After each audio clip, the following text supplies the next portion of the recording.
I was sitting in traffic this morning, just absolute gridlocks, red taillights as far as I could see, and I had this sudden, overwhelming feeling. And it wasn't frustration. It was this specific pang of wanting to be somewhere else. And I don't just mean a vacation, I mean home.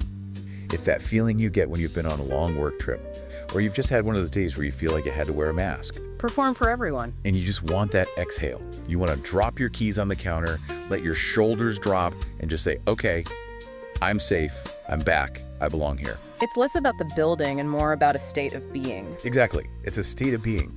Well, when you're out in the world, you're kind of fragmented.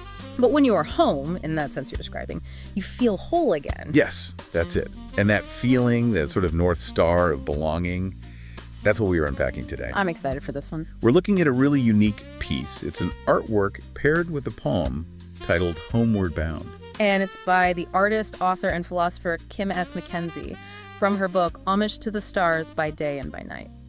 What draws me to this is that MacKenzie isn't just, writing a poem and sticking a pretty picture next to it. It's a synthesis. Right. She uses the visual and the lyrical together to create a kind of map. And the destination isn't a place. It's that state of being you just described, that exhale. So our mission today is to walk you through this piece. We want to unpack the layers. It's all about unity, hope, and this really comforting idea of cosmic connection. So let's dive in. Before we even get to the words, we have to set the scene visually. Yes, let's start with the art. I want you to just imagine a wash of color. The background is this deep, calming blend of blues and soft purples. Like twilight, or the depths of space where the light is soft, not harsh. It gives you a sense of infinite room. Right, and then in the center of all this blue, there's this glowing structure. It looks almost like a vessel or maybe a portal. It creates a vertical path right up the middle. It does. It starts with these soothing greens at the very bottom, and then it transitions up into these bright whites and soft yellows in the center. It just radiates light. And that structure is key. If you look at the very bottom of the artwork, there's a detail there that grounds the entire piece. It's actually easy to miss. There's a small, intricate white gate. It's very delicate. And crucially, it's standing open. That gate is such a cool detail because of the scale. It's tiny compared to the rest of the image. It makes you feel like you're standing at the foot of something massive. Like a cathedral. Yeah, exactly. It establishes the scale of the journey. The gate implies an entrance, a starting line. And it sits in that field of green, which in art usually symbolizes the earthly, the grounded. The start of growth? Exactly. But everything above it draws your eye upward. It tells you immediately that Homeward Bound isn't about walking across the earth. It's about ascending. It's a vertical journey, from the earthy green to the celestial blue and white. Precisely. There's also this sort of crown at the top of the vessel, these arcs of glowing shapes. They almost look like petals or maybe even figures watching from above. It gives you the sense that you aren't alone in the picture. The whole thing feels like an invitation. That's the perfect word for it, an invitation. The art creates a feeling of arrival before you even read a single word. You see that open gate, you see the light, and you just get it. You feel like, oh, I'm allowed in, I'm expected. So, keeping that image in your mind, let's move to the text. Because the poem that goes with this art is just, well, it hits you right in the chest. It does not beat around the bush. It starts with this very, very strong assurance. Let's read that first stanza. It says, "Beyond the day, they wait to hail the homebound one who cannot fail." Okay, I have to pause on cannot fail. Please do. We live in a world where we are constantly being graded. Performance reviews, credit scores, social media likes. We are conditioned to worry about failing at everything. Everything. I mean, I worry about failing at making dinner correctly.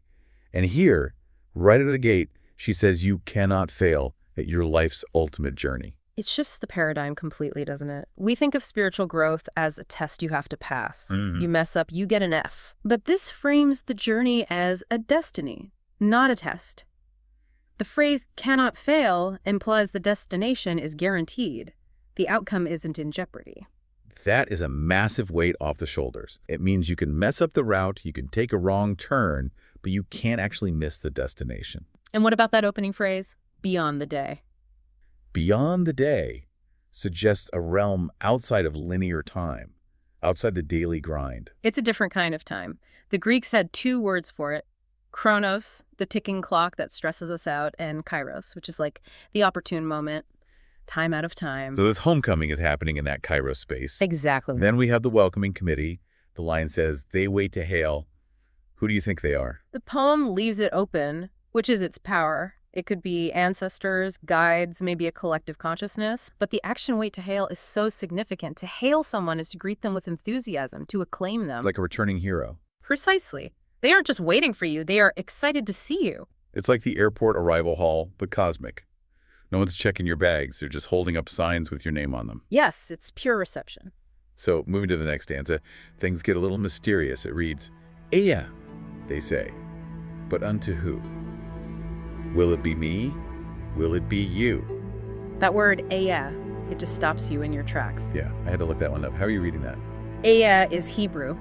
It's most famous from the burning bush story in the Torah, where the divine identifies as Ea, Asher, Ehe, often translated as I am that I am. By using such a specific ancient word as the greeting, MacKenzie is elevating the conversation. They aren't just making small talk, they are acknowledging your fundamental existence. A soul-to-soul acknowledgement. It's like them saying, I see the truth of who you are. And then, immediately after that theological idea, the poem pivots to something super personal. Will it be me? Will it be you? It feels like the author is breaking the fourth wall. It does. It invites you, the listener, into the experience. It stops being a poem about someone and starts being a question about you. Are you ready for that? Yeah. Do you see yourself at that gate? It's interesting because will it be me? It sounds almost like doubt to me. You know, am I worthy? Did I do enough? It could, but the next part of the poem just wipes that doubt away immediately. It does. Stanza 3 says, in time it will be all of us, for they await each seed in dust. In time it will be all of us. No VIP list, no exclusive club. Everyone gets in. It creates such a profound sense of inclusivity, but I really want to focus on that metaphor, seed in dust. Yeah, that is such a rich image. It sounds so humble. It is humble. Ashes to ashes, dust to dust. It's our mortality, our physical origins, the messy stuff. But calling us a seed in that dust. That changes the physics of the situation. A seed isn't static. A seed contains potential. It contains a future life that looks completely different from the seed itself. So we might feel like dust right now. Small, blown around by the wind, but we're actually seeds waiting to sprout. Exactly. The dust is just the environment. The seed is the identity. You are planted here, not buried here. That is a powerful reframing. And then we get this massive zoom out. The poem continues, for humans are one family that span the Earth and galaxy. This is the unity beat, and it's a big one. It's huge. Usually when people say we're one family, they mean, you know, everybody on Earth, let's get along. But she says Earth and galaxy. It expands the definition of family beyond biology, beyond nationality, even beyond the planet. It suggests a cosmic lineage. That we belong to the stars just as much as we belong to the soil. And that reinforces the feeling of home being something vast, not small. It's a really comforting thought, especially if you're feeling isolated.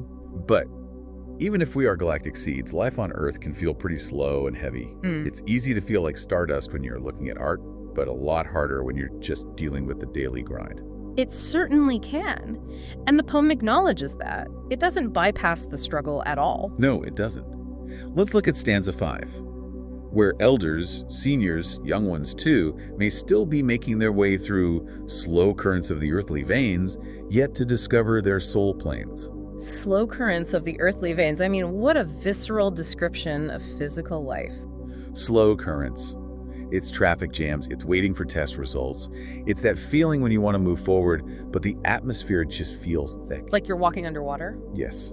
And it contrasts so sharply with all the light and stars we were just talking about. It does. Veins are internal, enclosed. It suggests we are flowing through a system that is necessary but maybe restrictive. It feels slow because it is dense. But I love how she lists everyone, elders, seniors, young ones too. It creates this level playing field. Doesn't matter if you're 80 or 18, you might still be making your way through these slow currents. That's the empathy engine of the poem. It reminds us that age doesn't equal spiritual completion. We are all just making our way through. And the line, yet to discover their soul planes, implies this heaviness isn't the whole story. It's just a phase where we haven't realized our full context yet. Soul planes. What do you make of that? Destination or maybe a frequency? Like we're tuned to the heavy rock station, but there's a classical station we can't hear yet. That is a great analogy, and I think it connects right back to the visual art.